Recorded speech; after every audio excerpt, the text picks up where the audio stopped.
जय हिंद मेरे प्यारे साथियों, स्वागत है आपका इस वीडियो में।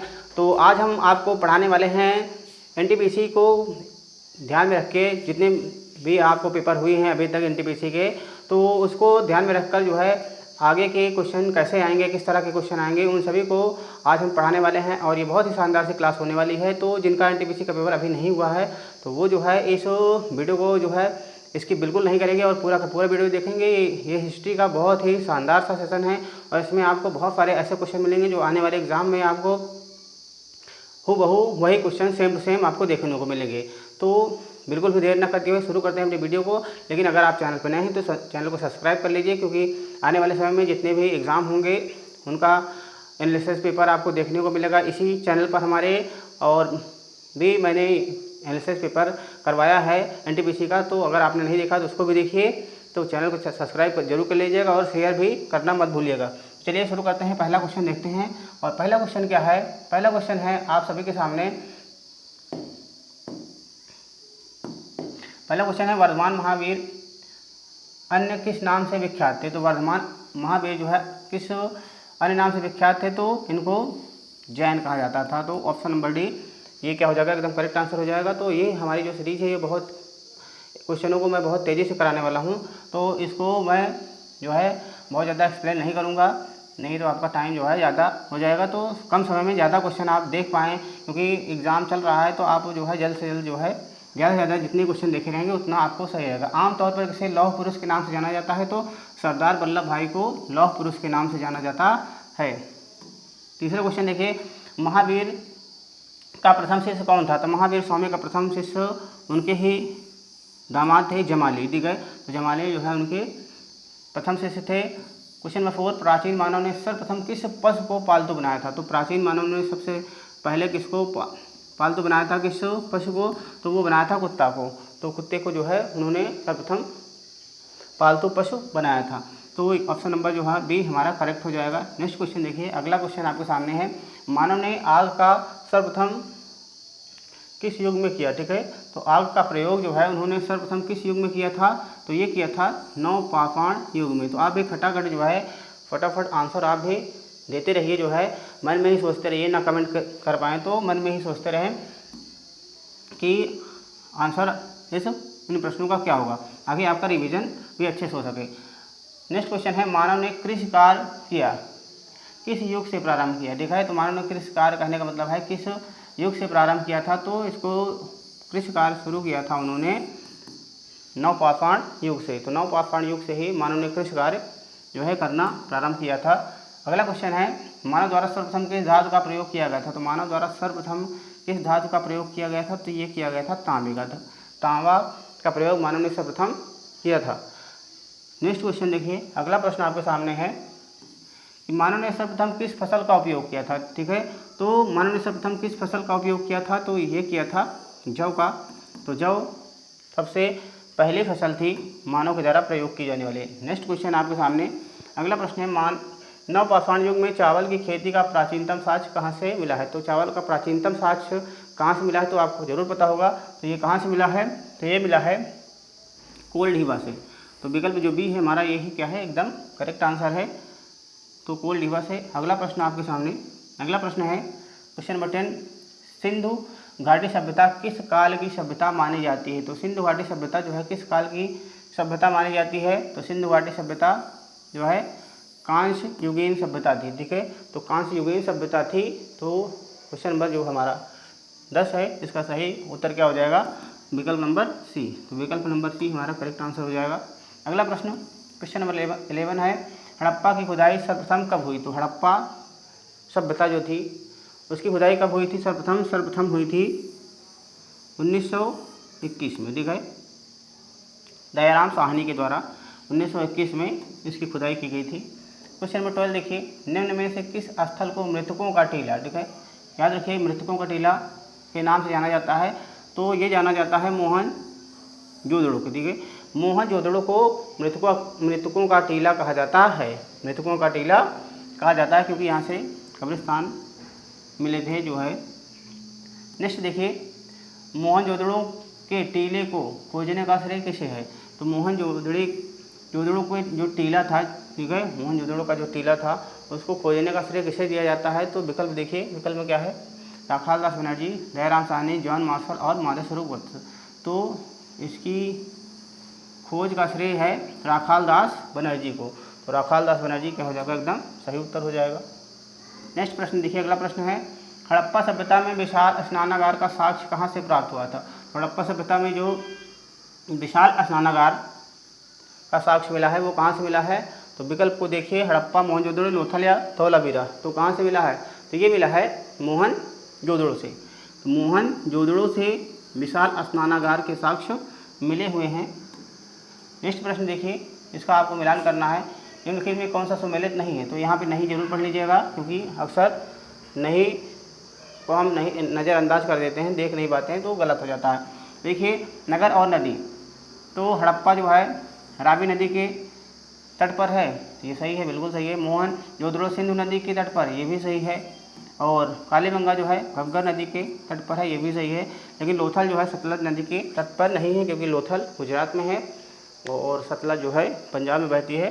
तो लोथल जो है भोगवा नदी और सतलज के किनारे है रोपड़। ठीक है, रोपड़ जो पंजाब का स्थल है वो सतलज नदी के किनारे है, और इसके ये है भोगवा नदी के किनारे। ठीक है, लोथल किसके किनारे है? भोगवा नदी के किनारे है।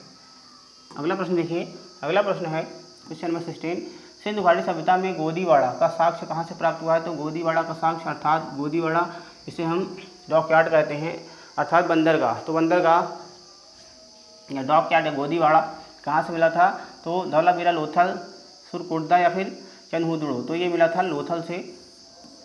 लोथल जो गुजरात में है, यहीं से गोदीवाड़ा का साक्ष्य मिला था। क्वेश्चन नंबर 17 देखिए, निम्न में से किस धातु का प्रयोग हड़प्पा के लोग नहीं करते थे? तो हड़प्पा के लोग हर धातु का प्रयोग करते थे, लेकिन उनको जो है किसकी जानकारी नहीं थी? सोने की जानकारी थी, चांदी की, कांसे की थी, लेकिन लोहे की जानकारी उनको नहीं थी। ठीक है, तो वो सोना, चांदी, कांसे का प्रयोग तो करते थे, लेकिन लोहे का प्रयोग नहीं करते थे हड़प्पा सभ्यता के लोग। नेक्स्ट देखिए, क्वेश्चन नंबर 18, किस हड़प्पा सभ्यता स्थल से कांस्य नर्तकी की मूर्ति प्राप्त हुई? तो कांस्य नर्तकी की मूर्ति कहाँ से प्राप्त हुई है? तो ये प्राप्त हुई है मोहनजोदड़ो से। ठीक है, ये कहाँ से प्राप्त हुई है? ये मोहनजोदड़ो से प्राप्त हुई है। और कालीबंगा से चूड़ियों के साक्ष्य मिले हैं। नेक्स्ट देखिए, अगला प्रश्न है क्वेश्चन नंबर 19, प्राचीनतम सिक्कों को क्या कहा जाता है? तो जो सब प्राचीनतम सिक्के थे, ठीक है, उनको क्या कहा जाता था? तो उनको क्या कहा जाता है? तो उनको कहा जाता है आहत सिक्के। ठीक है, उनको क्या कहा जाता है? उनको कहा जाता है आहत सिक्के। तो उनको कहा जाता है आहत सिक्के। अगला देखिए, अगला क्वेश्चन नंबर 20 देखिए, क्वेश्चन नंबर 20 है हाथी गुम्फा अभिलेख का संबंध किस राजा से है? तो हाथी गुम्फा अभिलेख जो उड़ीसा में है उसका संबंध किससे है? तो उसका संबंध रुद्रदामन से है, या फिर खारवेल से, समुद्रगुप्त या अशोक से। तो इसका संबंध जो है वो खारवेल से है। ठीक है, खारवेल से। चलिए अगला क्वेश्चन देखते हैं। अगला क्वेश्चन आपके सामने है, प्रयाग स्तंभ अभिलेख का संबंध किस राजा से है? तो प्रयाग स्तंभ अभिलेख जो था वो किस राजा से संबंधित है? जो है समुद्रगुप्त, चंद्रगुप्त, रुद्ररामन या अजातशत्रु से। तो इसका संबंध जो है किससे है? तो विकल्प को ध्यानपूर्वक देख कर बताइए कि इसका संबंध किससे है। तो इसका संबंध है समुद्रगुप्त से। तो विकल्प नंबर हमारा एक क्या हो जाएगा इस प्रश्न का? एकदम करेक्ट और एकदम सही आंसर हो जाएगा। आगे बढ़ते हैं अगले क्वेश्चन की ओर। अगला क्वेश्चन देखते हैं, सर्वप्रथम सिक्कों पर लेख लिखने का कार्य किसने किया था? तो सर्वप्रथम सिक्कों पर लेख लिखने का कार्य जो है किसने किया था? तो ये गुप्तकालीन शासकों ने, या फिर मौर्यकालीन शासकों ने, यमन शासकों ने, या फिर उपरोक्त में से कोई नहीं। तो लेख लिखने का कार्य जो है किसने किया था? यवनों ने। ठीक है, यवन शासकों ने। यवन शासकों ने सर्वप्रथम सिक्कों पर लेख लिखने का कार्य किया था। तो इसका विकल्प नंबर सी सही हो जाएगा। नेक्स्ट क्वेश्चन देखिए, गर्तावास के साक्ष्य कहाँ से प्राप्त हुए? तो गर्तावास के साक्ष्य जो है कहाँ से मिले हैं? तो बुरझोम कश्मीर से मिले हैं, या चेचर बिहार से, लोथल गुजरात से, या फिर रोपड़ पंजाब से। तो इसके जो साक्ष्य मिले हैं वो बुरझोम कश्मीर। ठीक है, बुरझोम कश्मीर से इसके साक्ष्य मिले हैं गर्तावास के।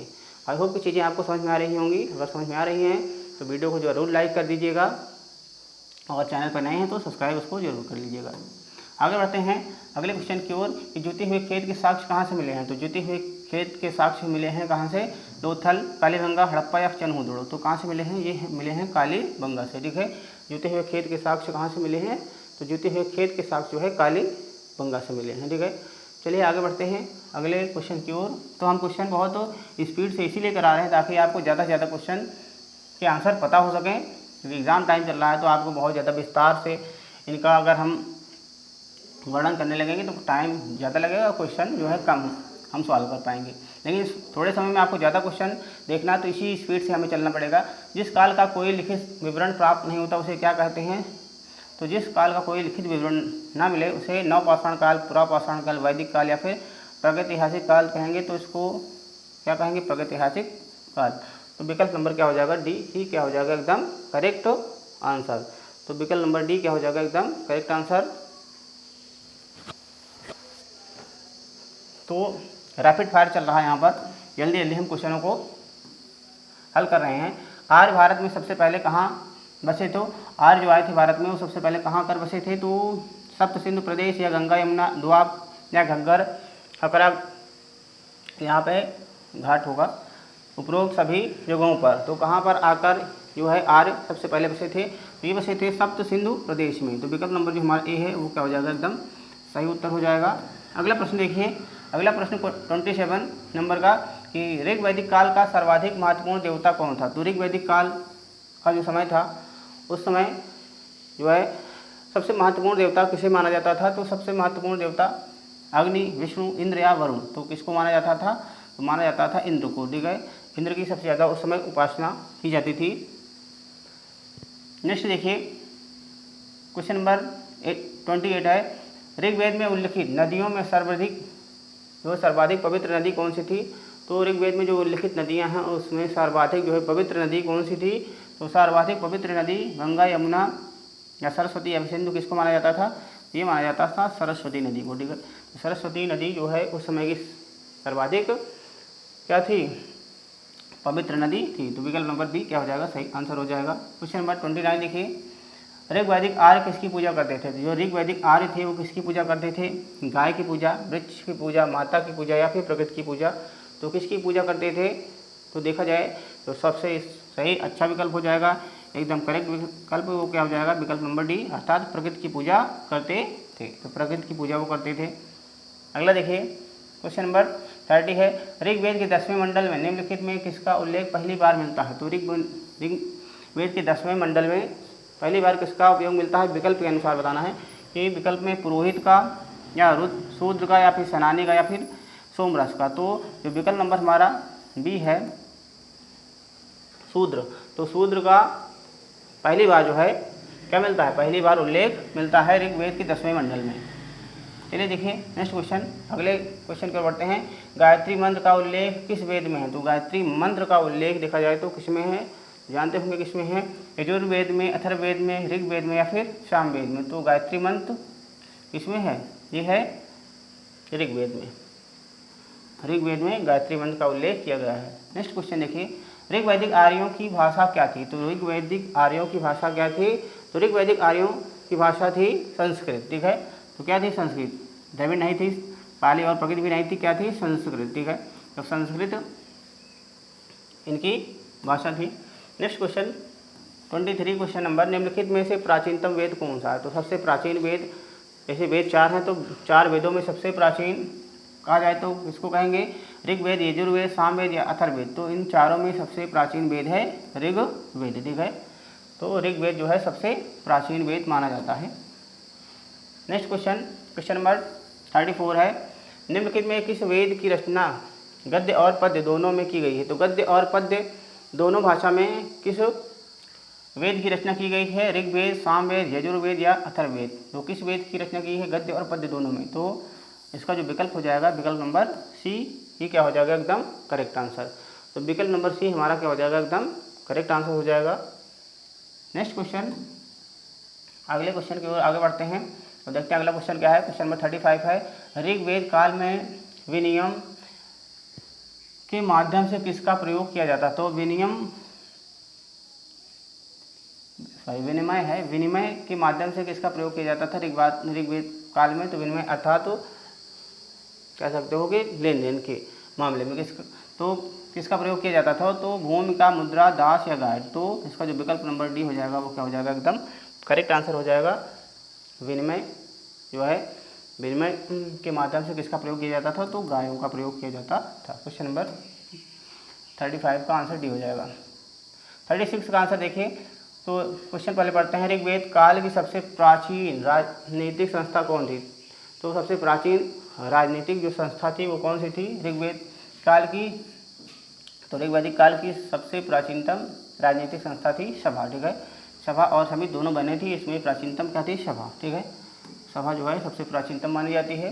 नेक्स्ट देखिए क्वेश्चन नंबर 37, निम्न में कौन सा युग्म सुमेलित नहीं है, तो कौन सा युग्म सुमेलित नहीं है, इसमें सुमेलित देखना है आपको। नदियों के प्राचीन नाम और आधुनिक नाम, तो प्राचीन नाम, ये प्राचीन नाम है और ये आधुनिक, ठीक है, ये आधुनिक नाम है। तो देखिए इसमें वितस्ता झेलम को कहते थे, जी बिल्कुल सही है, झेलम को कहा जाता था। विपाशा जो है व्यास को कहा जाता था, बिल्कुल ये भी सही है। और परशुनी जो है रवि को कहा जाता था, ये भी सही है। लेकिन कुंभा जो है सुवास्तु को नहीं कहा जाता था, तो विकल्प नंबर हमारा डी के ही क्या हो जाएगा, एकदम करेक्ट आंसर, ठीक है। कुंभा जो है वो सुवास्तु को नहीं कहा जाता, तो विकल्प नंबर डी इस प्रश्न का एकदम करेक्ट आंसर हो जाएगा। अगला क्वेश्चन देखिए, क्वेश्चन नंबर 38, उत्तर वैदिक काल का सर्वाधिक महत्वपूर्ण देवता, उत्तर वैदिक काल का सबसे महत्वपूर्ण देवता कौन था। जैसे आप ऋग्वैदिक काल के जो महत्वपूर्ण देवता थे वो तो इंद्र थे, लेकिन उत्तर वैदिक काल, जैसे वैदिक काल दो भागों में बांटा गया है, ऋग वैदिक काल और उत्तर वैदिक काल। तो ऋग वैदिक काल के तो इंद्र थे, लेकिन उत्तर वैदिक काल के कौन है, क्या इंद्र हैं, विष्णु, प्रजापति या शिव, ठीक है। तो इसमें जो महत्वपूर्ण देवता थे वो क्या कौन थे, प्रजापति, ठीक है, प्रजापति, तो प्रजापति थे। तो विकल्प नंबर सी क्या हो जाएगा, एकदम करेक्ट आंसर हो जाएगा इस प्रश्न का। 39 क्वेश्चन देखिए, उत्तर वैदिक कालीन लोग ने किस धातु की खोज की थी, तो उत्तर वैदिक कालीन लोगों ने किस धातु की खोज की थी, तो जैसा जानते हैं कि उस समय जो कांसा, तांबा और चांदी, इसका जो है इसकी खोज तो पहले हो चुकी थी, लेकिन उत्तर वैदिक जो लोग थे, उत्तर वैदिक कालीन लोग थे, उन्होंने लोहे की खोज की थी। तो इस समय की सबसे बड़ी उपलब्धि यही थी, लोहे की खोज, ठीक है। क्वेश्चन नंबर 14, भारत का आदर्श राष्ट्रीय वाक्य सत्यमेव जयते, ठीक है। सत्यमेव जयते कहाँ से लिया गया है, ये कठोप उपनिषद से लिया गया है, या मुंडकोपनिषद से, या छंदोग्य उपनिषद से, या फिर ऋग्वेद से। तो कहाँ से लिया गया है, तो ये लिया गया है मुंडकोप उपनिषद से। तो विकल्प नंबर बी हमारा क्या हो जाएगा, एकदम करेक्ट आंसर हो जाएगा। सत्यमेव जयते कहाँ से लिया गया है, मुंडकोपनिषद से लिया गया है। अगला क्वेश्चन देखिए, क्वेश्चन नंबर 41, किस वेद में संगीत जो है विद्या का वर्णन है, ठीक है। संगीत विद्या का वर्णन किस वेद में है, ऋग्वेद, सामवेद, यजुर या फिर अथर्ववेद। तो संगीत विद्या का वर्णन कहाँ पर है, जैसा कि जानते हैं कि संगीत साथ संगीत और साथ सामवेद हो जाएगा। तो इसका करेक्ट आंसर विकल्प नंबर बी, अर्थात संगीत विद्या का वर्णन है सामवेद में। तो विकल्प नंबर हमारा भी हो जाएगा एकदम करेक्ट आंसर। क्वेश्चन नंबर 42 देखिए, वेदांगों की संख्या कितनी है।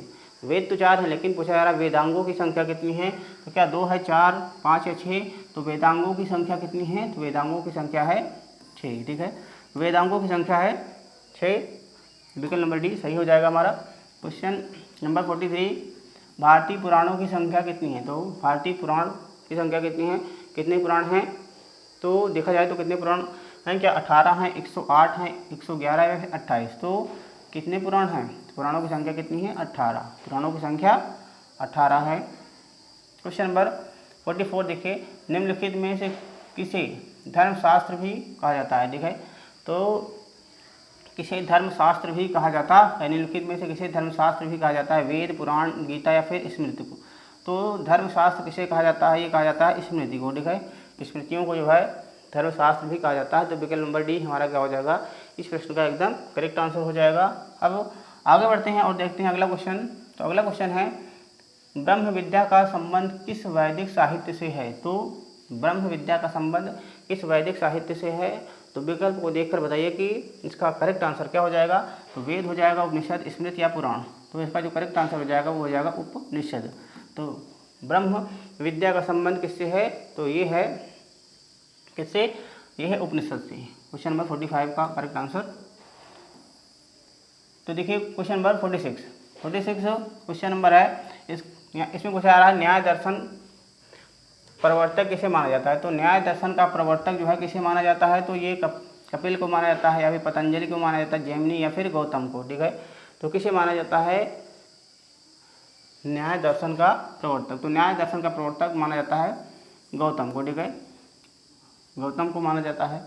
और नेक्स्ट क्वेश्चन देखिए क्वेश्चन नंबर 47 कि योग दर्शन का प्रवर्तक किसे माना जाता है। योग दर्शन, ये तो पता ही होगा, योग दर्शन का प्रवर्तक किसे माना जाता है। तो देखा जाए तो योग दर्शन का प्रवर्तक माना जाता है किसे, पतंजलि को। ठीक है, तो पतंजलि को जो है योग दर्शन का प्रवर्तक माना जाता है। आगे बढ़ते हैं अगले क्वेश्चन की ओर और अगला क्वेश्चन देखते हैं। अगला क्वेश्चन क्या है, अगला क्वेश्चन आपके सामने है जैन धर्म का वास्तविक संस्थापक किसे माना जाता है। तो जैन धर्म में जैसा कि जानते हैं 24 तीर्थंकर हुए, उसमें से वास्तविक संस्थापक किसको माना जाएगा, किसको माना जाता है। तो ये माना जाता है ऋषभदेव को, नेमिनाथ को, महावीर को या फिर पार्श्वनाथ को। तो ये माना जाता है महावीर स्वामी जी को। ठीक है, तो महावीर स्वामी जी को माना जाता है जैन धर्म का वास्तविक संस्थापक। ठीक है, नेक्स्ट देखिए क्वेश्चन नंबर 49 जैन धर्म के 24वें तथा अंतिम तीर्थकार थे। ठीक है, तो जैन धर्म के 24वें और अंतिम तीर्थकार कौन थे, तो आपको जरूर पता होगा अगर आपने प्राचीन इतिहास पढ़ा है। तो महावीर स्वामी, पार्श्वनाथ, भद्रबाहु या फिर स्थूल बाहु। ठीक है, तो इसका जो करेक्ट आंसर हो जाएगा वो हो जाएगा महावीर स्वामी। ठीक है, विकल्प नंबर ए हमारा क्या हो जाएगा, एकदम करेक्ट आंसर हो जाएगा। क्वेश्चन नंबर 51 देखिए क्वेश्चन नंबर 50 है पार्श्वनाथ द्वारा प्रतिपादित 4 महाव्रतों में महावीर स्वामी ने कौन सा 5वां व्रत जोड़ा था। तो पार्श्वनाथ जो कि जैन धर्म के 23वें तीर्थकार थे, इन्होंने जो है 4 व्रत बताए थे। कौन कौन से बताए थे, सत्य, दूसरा अहिंसा बताया था इन्होंने, अस्तेय और अपरिग्रह। लेकिन 5वां व्रत महावीर स्वामी ने जोड़ा था और कौन सा जोड़ा था, ये जोड़ा था ब्रह्मचर्य। ठीक है, तो ब्रह्मचर्य को उन्होंने जोड़ा था। तो इस तरह हमारे ये जो है टॉप 50 क्वेश्चन आपके सामने जो है लाए गए और आई होप कि आपको पूरा का पूरा वीडियो अच्छा लगा होगा। और ये वीडियो जो है आपके लिए बहुत ज़्यादा हेल्पफुल है, बहुत ज़्यादा उपयोगी है। आने वाले जो समय है जो NTPC का एग्ज़ाम हो रहा है ग्रेजुएशन लेवल का, उसके बाद जो होगा इंटर लेवल का, तो उसको ध्यान में रखकर ये जो है वीडियो बनाया गया है। तो आपके लिए बहुत उपयोगी है, तो इसको पूरा ज़रूर देखिए और चैनल पर नए हैं तो सब्सक्राइब जरूर कर लीजिएगा। मिलते हैं नेक्स्ट वीडियो में, इसी तरह की वीडियो आपको लगातार आप मिलते रहेंगे, तो हमारे चैनल को सब्सक्राइब जरूर कर लीजिएगा। मिलते हैं नेक्स्ट वीडियो में, तब तक के लिए बेस्ट ऑफ लक।